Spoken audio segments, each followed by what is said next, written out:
I definitely see safety in the community as, you know, it's a principle that like I care a lot about. I was super cautious about starting to perform here in Juneau because, you know, it's a small Alaska town. I didn't know how the community would accept drag. Even in a place where maybe the show is embraced, that doesn't necessarily mean that when you go out in the daytime as a, to some degree, less than typically masculine man, that you're going to be embraced in the same way. There were plenty of allies in the community. So I think that that was a bigger indicator that, like, yeah, this would be okay. I just kind of figured that the community was ready and that it could be a place that supported all the different parts of me.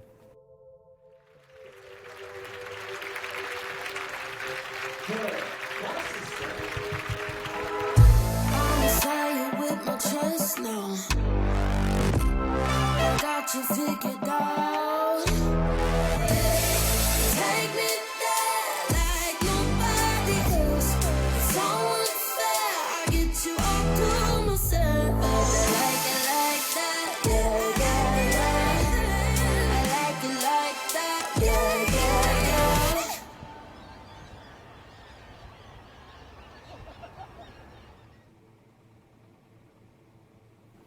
Welcome to my drag closet. This is where all my costumes are.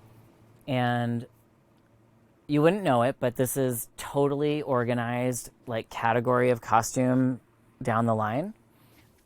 I can show you this pair of shoes, which is, these are the first shoes that I ever rhinestoned. Now, Grandpa, my parents, my teacher, my priest, my neighbor and best friend are all deceased. Please don't call me Gigi. It's Gigi.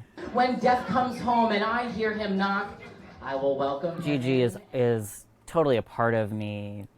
It's not necessarily just a character on stage or just when I'm in drag. Probably that's the case because for so long when I was doing drag full time, nobody really knew James at all. Everyone only knew me and saw me as Gigi. There was a drag scene in Juneau when I got here. Gingivitis and Vanessa Lavoce Kelly, they were really kind of the center of the scene here and trying to build a queer space. And, you know, it was very small, but it was something. The drag community in Juneau now is huge and amazing. We call it the Juneau Drag family, and it's just exploded.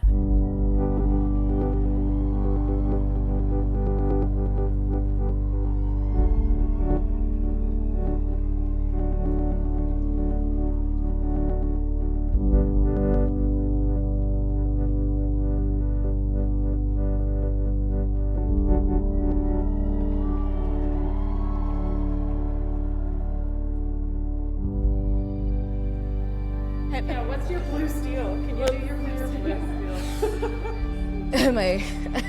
I can't even keep a straight face right now. It's hard. I'm Jose Cuervo, and I'm a drag king.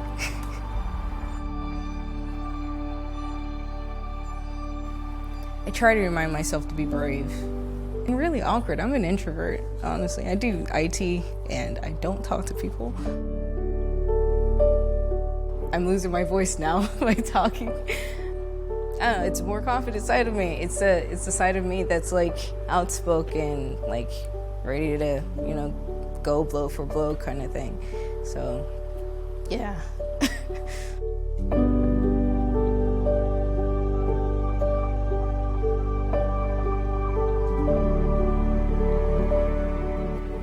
That's my favorite part. Looking like Uncle Fester for a good minute, and then there's a tipping point where where I feel like super beautiful. That's honestly why I do this, is I like feeling pretty. My name is Ricky Tagaban. I'm also known as Latuya Hart Monroe. I'm a Tlingit two-spirit weaver from Juneau, Alaska. I think with my drag persona, it's hard sometimes for me to focus on like one narrative, because sometimes I want to talk about really hard, delicate things.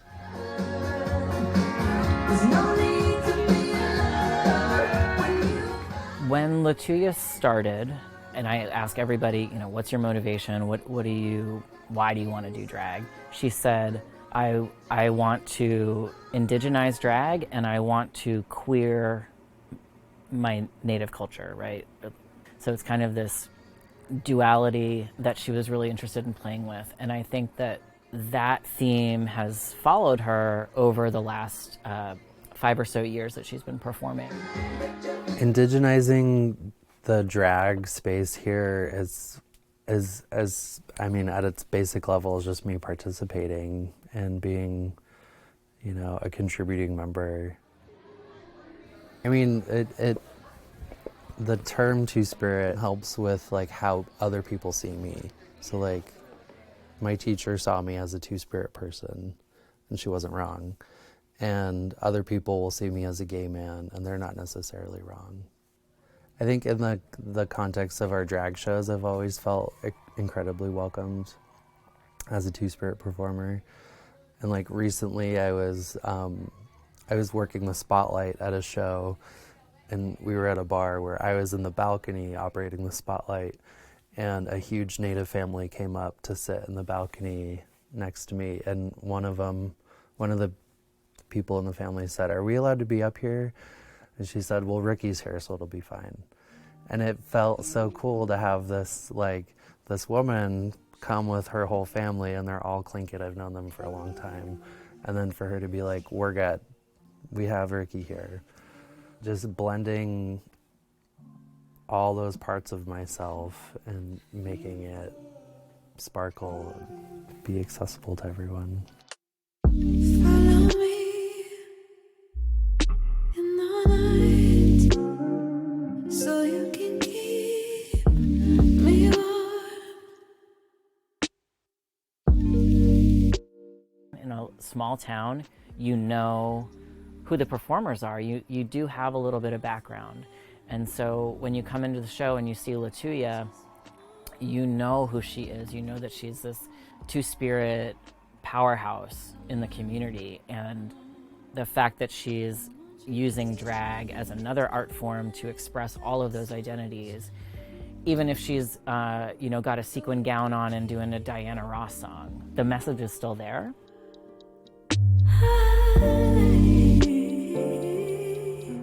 And won't you keep me into the night where the sun shines? And the other thing I think that's really powerful is just that we're here doing drag on Tlingit land, and to have that connection about taking up space and reclaiming space, and how queer people take up space, and what is a safe space for any group of people. I think all of those questions kind of converge on the drag stage and in that room for those couple hours.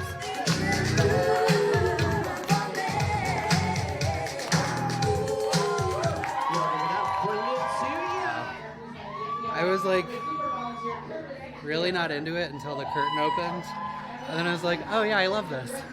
When she chooses to step out and be very forward about her Indigenous identities and culture, I think it's like this laser focus thing, and she just is like here in a way that we just don't really get to see in any other way. Obviously in Juneau, there's lots and lots of Alaska Native culture and art and performance and expression and history and education and all of it, and it's wonderful. But I think what Latuya is doing is so unique because it's incorporating all of the sides of herself always, like 100% of the time. She's not compartmentalizing. She doesn't have to do that. She can be her full self in this space. And that's the most powerful thing. I wanted to put land back because there's a line she says, she calls someone a real estate. She says, I'm gonna get me some land. And I wanted to flip that. When I feel like a collective gasp during a drag performance, that's kind of my favorite feeling ever. So I did a piece about Standing Rock a few years ago, like while the protests were happening. And that was one piece where I thought about it for months and was like, am I gonna get shot if I do this? Because I wanted to write Standing Rock on an upside down American flag and then use that in my performance. And I landed on, if that's how I go out, whatever. So I did the first few minutes of the Disney song Paint with All the Colors of the Wind from Pocahontas. And I had the flag inside of a garment that was kind of like Hollywood indigenous looking. And then it switched to Tanya Tuguk with Tribe Called Red. And I pulled it off and had the American flag showing, and it said Standing Rock across the flag. What surprised me about it was, and this shouldn't have surprised me, but the whole audience knew every word to Paint with All the Colors of the Wind. And I was like, okay, so we're getting our history from this like whitewashed Disney version of pedophilia at best, and you know, anyhow, everyone knew every word. And then I flipped it to talk about something that was current and happening, and the response was amazing.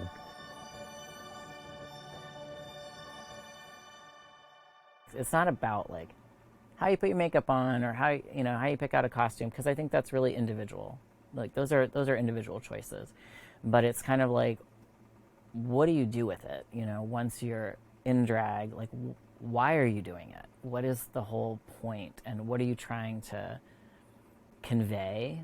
And I think that's a piece that like a drag mother can really help somebody like become aware of, so that when they're going out to perform, they're not just doing, you know, step 1, 2, 3, 4. It's much more embodied and it's much more aware, emotionally, physically, like relating to the space and the audience. And that's what I work with Latuya on all the time.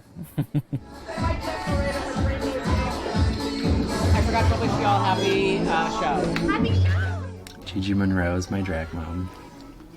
I was never gonna start without having a mentor, so meeting Gigi Monroe started that journey for me. Keep that applause going. This is one of our kings, and it is his first in-person show. But I don't really know how many kids I have at this point. Wow. Yeah, I know. But this person was incredibly talented at video editing and really brought our digital. A drag mother is so many different things to different people, and some people don't have drag mothers, and I didn't have a drag mother when I first started. I was like a self-start, like immaculate conception kind of thing. I just appeared. Coming from Atlanta, and coming from a really pretty stratified and organized community, there were families, there were houses. I eventually found my drag mother, Maya Monroe, after I'd already started, and we met because I had just chosen the name Monroe.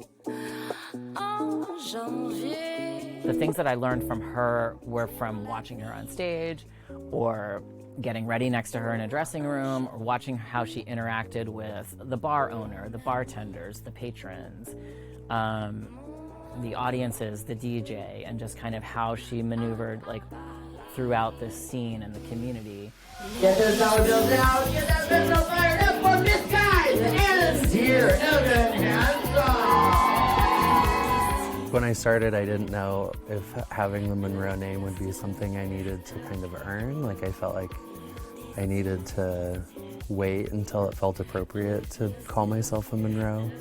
And then when I asked Gigi if I could call myself Monroe, she kind of screamed. She's like, all of you would be Monroes if we were anywhere else. Because she's, you know, she's a mentor for all of It us. takes the load off my, like, I feel like I don't have to think about that anymore. I think the transition from drag baby to drag mother to like 30 people, it really did evolve like naturally, organically.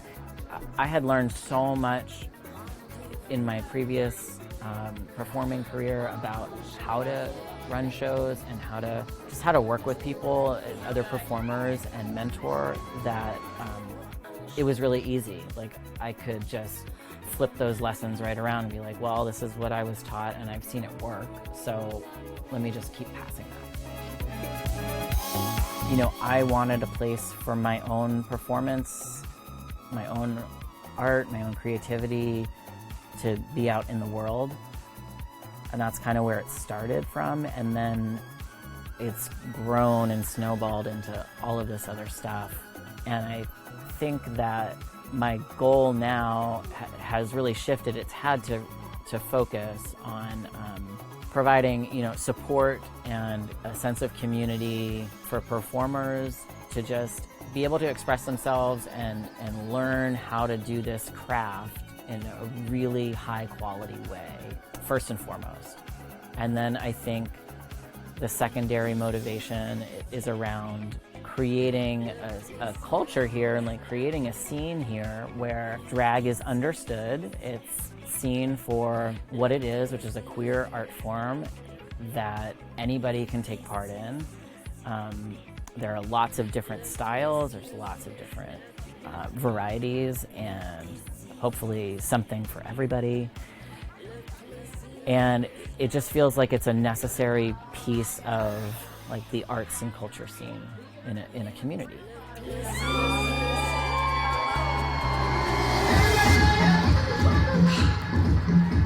The show is about to start. Liar. Places. The show is about to start. I think it's my favorite one you have. Do you remember the first time that you saw a drag king, or the first one that you connected with, where you could see yourself doing what they were doing? Oh man, that's a good one. It had to be here when I moved here. I never know where to look on this thing. I know, everything's blurry to me I think anyway. it's a little green dot.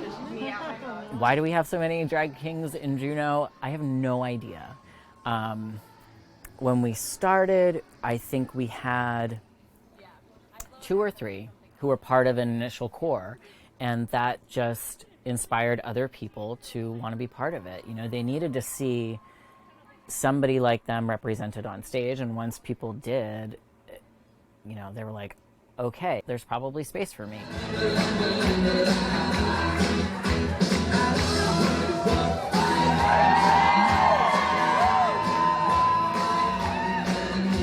I think traditionally there's not a lot of space for drag kings in drag queen shows, and it's because people don't even consider that that could be. It's such a strange dynamic, and always one that bothered me.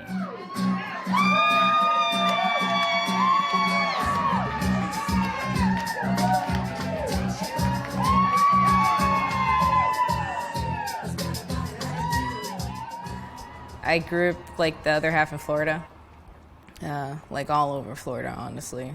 I've been to a few drag shows, and I can't remember, but I know like the scene was predominantly drag queens, and like I don't know, I always thought it was interesting, and I never had like or knew of or done the research of like many like drag kings in the area. Seeing Taquan on stage, like that was one of my first shows, and I was like, holy, that's awesome. And then like the rest of the cast, like Dear Evan Handsome and Stevie and Will Do Ya. Like I'm like, oh, those guys are like dope. I want to do that. I'ma show him how to act. Okay, now picture little Bobby just a young run around with his man's hammer in his hand, feeling like I met Jose pretty soon after he moved to town.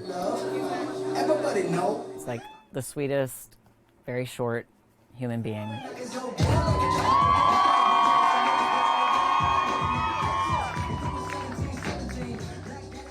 You know, when I talked to him about like why he was interested in drag and what made him want to do it, he did give the impression that it was about, you know, more than just kind of going out there and having fun. The bricks, you know we on. Sipping them Dom Perignon. I spoke to Gigi like for the first time. I was like starstruck and everything. I'm like my heart dropped to my like gut, and it was just so awkward. But like, yeah, she was like, yeah, whenever you're ready, you know, just let me know.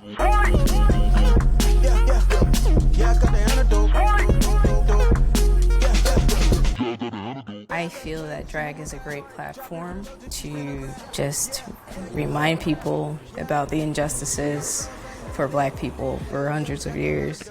And I just want to remind people of that, like, I'm deeper than my skin color.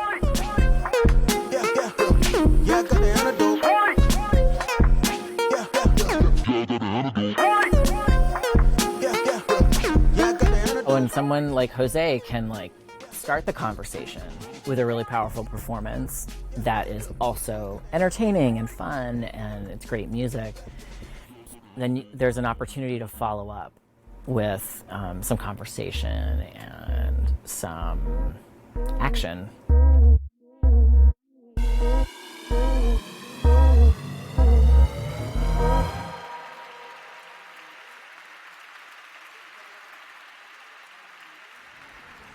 I was taught to love everybody.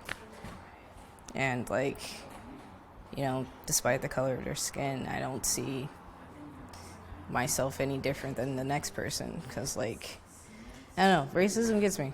And I just want to remind people that like, if I were to die today and a white person needed my kidney or my liver and we're a matching blood type, it doesn't matter what kind of skin color I had, I saved your life. And vice versa, you know, like people are more than their skin. We're all one race, we're a human race.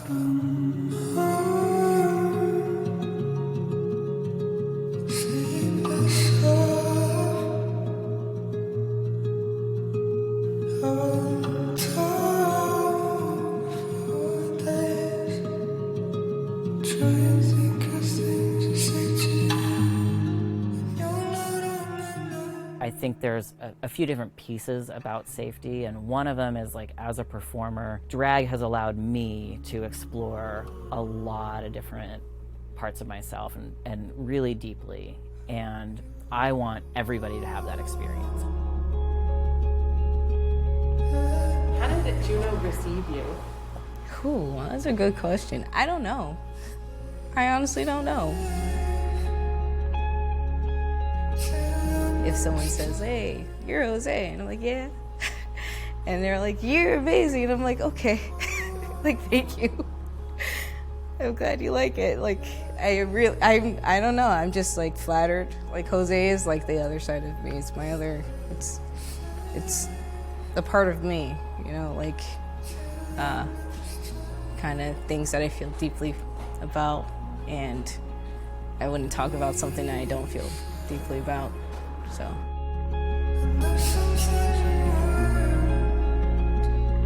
I don't know that I'm trying to be a woman. I'm trying to feel pretty, and I want, when I do drag, I do want to feel feminine beauty and kind of let out feminine energy, but I'm not trying to be a woman per se, but I'm definitely not a man. I just had to live.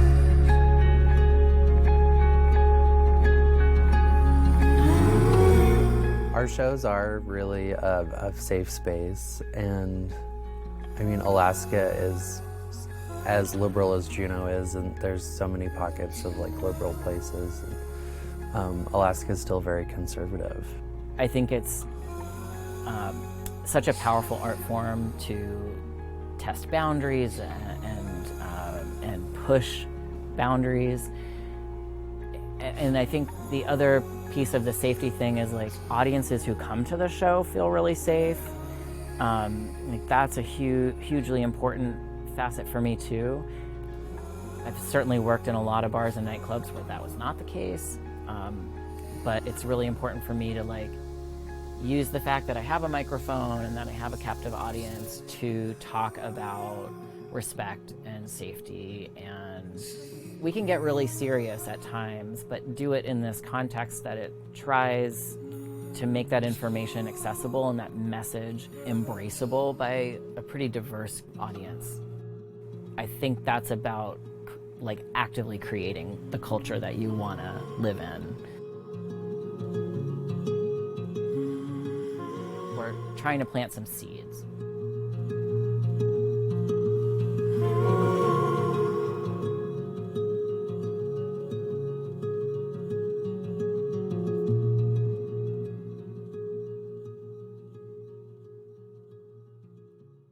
I know that it has really weird connotations, but I feel like you just told me that there's like a drag church and you're the preacher. Like that's how that just came across. Just planting seeds.